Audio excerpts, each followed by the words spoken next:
how this car gonna come out. As you can see, I already put the rims, tires, just like that.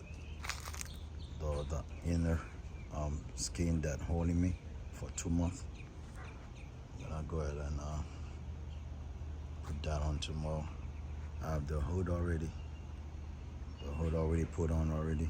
I have to sand it down and buff it.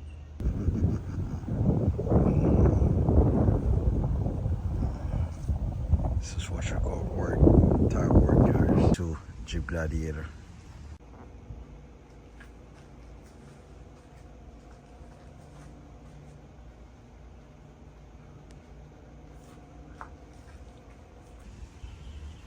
And after that, I'm going to spray the paint on it. Alright guys, stay with me. I'll show you before and after with that hood. 2022